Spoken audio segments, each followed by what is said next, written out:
दुख ना करिए। मेरी देवरानी आएगी लक्ष्मी पूजन पे, लक्ष्मी पूजन करेगी, मम्मी के सामने आगे पीछे घूमेगी मम्मी जी करके और चली जाएगी। मेरा जेठ आएंगे, जेठानी आएगी, वो ऐसा करेगी, चली जाएगी। अष्टमी पूजने आएंगे, सारा फैलारा मेरे घर में, सारा काम मेरे घर में, सब कुछ मेरे घर में, और वो तो खाएंगे पिएंगे और चले जाएंगे। काम मुझे करना पड़ेगा। ना ना, भगवान से प्रार्थना करना कि तूने मुझे इस लायक बना कर रखा कि सब मेरे घर में आ रहे हैं और पूजन कर कर जा रहे हैं। तूने इस लायक बनाया।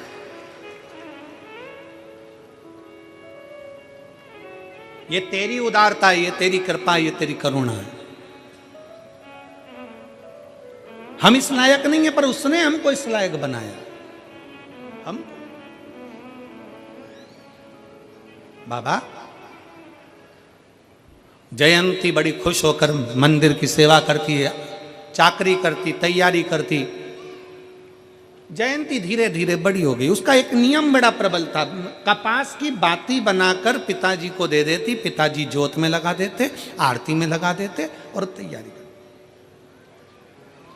कई मेरे भारत की भूमि की कई माताएं ऐसी हैं, आज भी कई माताएं ऐसी हैं बुजुर्ग, जो बत्ती बनाकर तैयार कर कर मंदिर में दान कर देती हैं, कहीं किसी को दे देती हैं, किसी को पहुंचा देती हैं। अब कई बहुवन कहती हैं हमारी सास पागल हो गई, हमारी सास में अक्ल ही नहीं, दिन भर बत्ती बना। 10 रुपए की तो बत्ती बाजार में से लिया, उन्हें ढेर इकट्ठी हो जाए।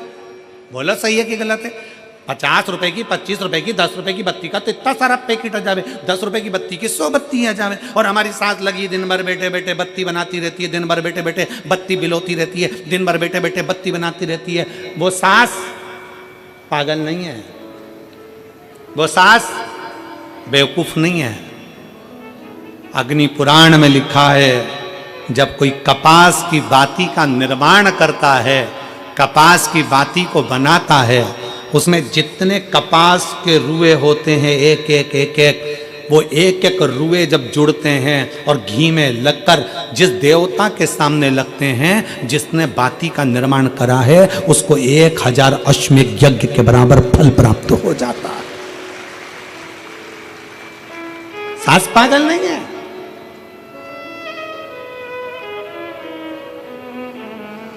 फैशन के दौर में सब कुछ रेडीमेड मिलने लगा, बत्तियां रेडीमेड आ गई, सामान रेडीमेड आ गया, ये सामान रेडीमेड आ गया, पूजन का सामान रेडीमेड। अगर आप कितने भी वीआईपी हो, कितने भी वीआईपी,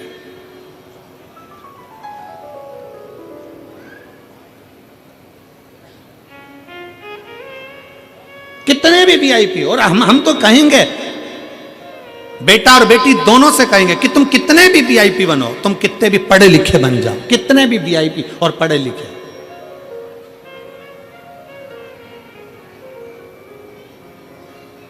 एक बेटों से निवेदन है, कितने भी वीआईपी बनना, पर अपने परिवार को छोड़कर, अपने माता पिता को छोड़कर कहीं दूसरी जगह जाने का प्रयास मत करना।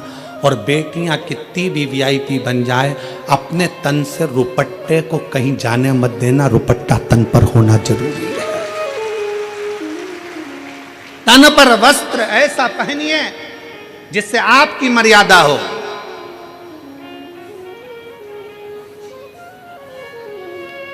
आज बड़ी विचित्र दशाओं में लोग वस्त्र को धारण करते हैं, पर मर्यादित वस्त्र धारण करिए, मर्यादा।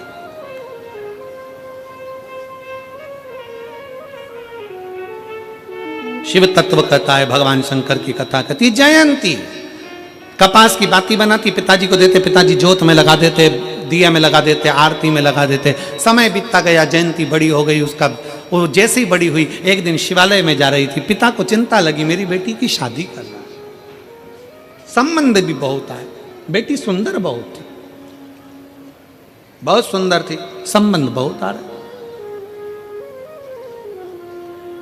अब संबंध तो बहुत आए, बेटी सुंदर भी है, शादी की तैयारी भी करना है, पर तेरे भरोसे मेरी गाड़ी, तू जाने तेरा काम जाने। अब उसके आश्रित हो गए, उसके भरोसे हो गए। एक पत्र है, उस पत्र में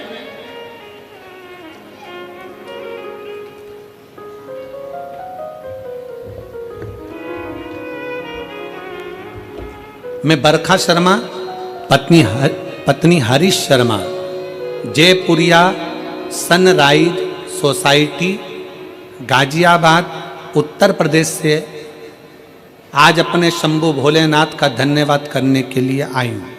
पत्र को आप लोग एलईडी पर पढ़िएगा।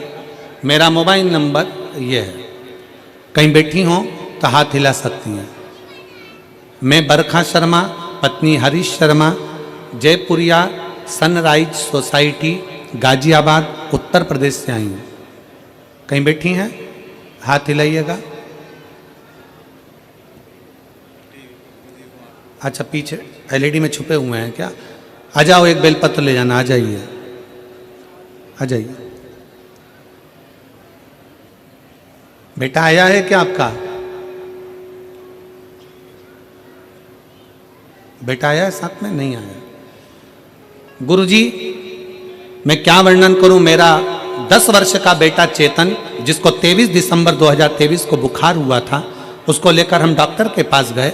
जब कोई आराम नहीं हुआ तो डॉक्टर की सलाह से बेटे को यशोदा हॉस्पिटल में भर्ती कराया। मेरे बेटे के ब्लड टेस्ट कराने पर डॉक्टरों ने बताया कि ब्लड नहीं बन रहा है, इसको कोई ब्लड से संबंधित समस्या है। इसके बाद हमने दूसरे डॉक्टर से सलाह ली तो उन्होंने हमें RML हॉस्पिटल दिल्ली में भेज दिया। इस बीमारी के इलाज के लिए भेज दिया। RML हॉस्पिटल के डॉक्टरों ने ब्लड टेस्ट करने के बाद बेटे को ब्लड कैंसर बताया। बेटे को ब्लड कैंसर बताया, यह सुनकर पूरे परिवार में सन्नाटा छा गया। मैंने अपने भोलेनाथ से प्रार्थना की और आपके बताए हुए उपाय, जिन्हें मैंने टीवी पर सुना था, करने का फैसला लिया। हमारे पास सीहोर का रुद्राक्ष नहीं था। हमारे रिश्तेदार ने अपने मित्रों के यहाँ से रुद्राक्ष और सीहोर का जल कंकर ला कर दिया। अस्पताल के इलाज के साथ में मैंने आपके द्वारा कथा में बताए उपाय के अनुसार जल और बेलपत्र रोज शिवालय पर जाकर शिव को लिंग पर चढ़ाती और अपने बेटे को पिलाती।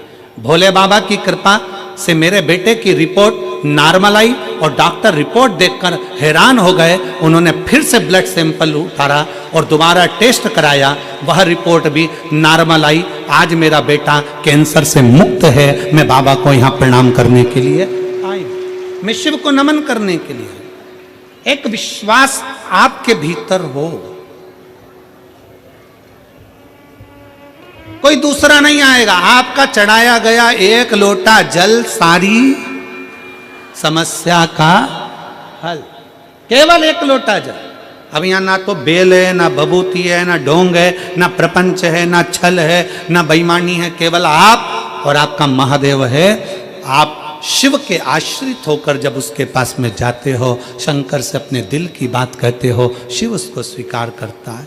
हम तो बाबा के भरोसे चलते हैं, हम तो बाबा के भरोसे चलते हैं। ये दुनिया वाले जलते हैं, ये दुनिया वाले जलते हैं, हम तो बाबा के भरोसे चलते हैं। शिव के आश्रित हो जा, शिव की शरणागति।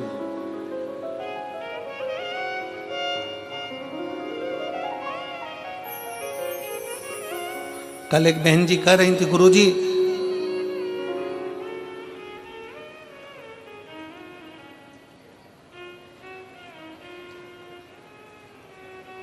हमने पूछा कथा में आ रही हो?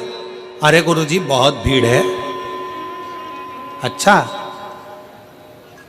तो फिर कथा में नहीं आई? अरे गुरुजी मां वो ट्रैफिक बहुत सारा हो जाता है ना।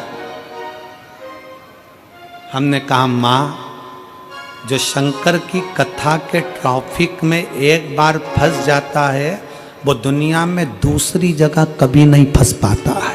ये भी याद है। यहां आते ही लोग इसलिए हैं, शिव महापुराण की कथा में लोग क्यों आते हैं? कि हम वहां अपने बाप के घर जा रहे हैं, अपने पिता के पास जा रहे हैं। और शंकर हमारे पिता शिव महापुराण की कथा में अब सबको मालूम है कि जाएंगे, भीड़ भी होगी, ट्रैफिक भी लगेगा, सब कुछ पर उसको मालूम है कि जितना फंसूंगी यहां दुनिया में कभी नहीं फंसूंगी, यहां अगर उलझ गई तो संसार में नहीं उलझूंगी, ये उसको भी मालूम है। उसको अंदाजा इस चीज का कि मैं जाऊं, कथा में बैठूं, शिव की भक्ति करूं। जयंती के मन में शंकर की भक्ति का भाव था। पिताजी ने विचार करा बेटी का विवाह करना है, कोई लड़का नहीं मिलता, क्योंकि मेरी इतनी परिस्थिति नहीं है, धन नहीं है, वैभव नहीं है, इतनी सत्ता नहीं, इतना धन नहीं, इतना दौलत नहीं, क्या बेटी को दूं, क्या प्रदान करूं।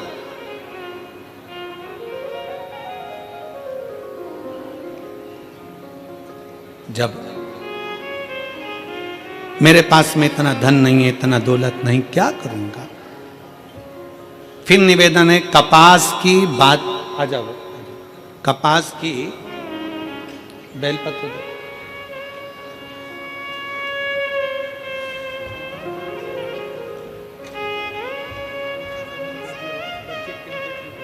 रोते नहीं अब, अच्छा रोना नहीं, अच्छा हो गया ना बेटा, बस रोइए नहीं, रोते नहीं है, अच्छा अच्छा खुश खुश जाओ। तो बेटा कैंसर से मुक्त हो गया, बाबा ने कृपा कर दी, अब क्या रोना,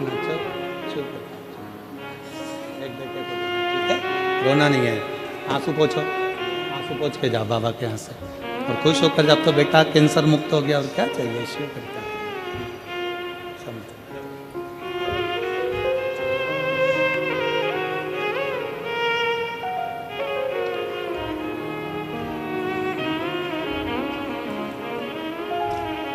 शिव पर आश्रित हो। बेटी ने बाती बाती बना बना कर दी, पिता पूजन में लगे थे। आज नगर का राजा, उसका बेटा पुष्कल निकल कर जा रहा था। राजा के बेटे पुष्कल ने जयंती को देख लिया, इतनी सुंदर कन्या, इतनी सुंदर लड़की, पुष्कल उसको देखकर आसक्त हो गया।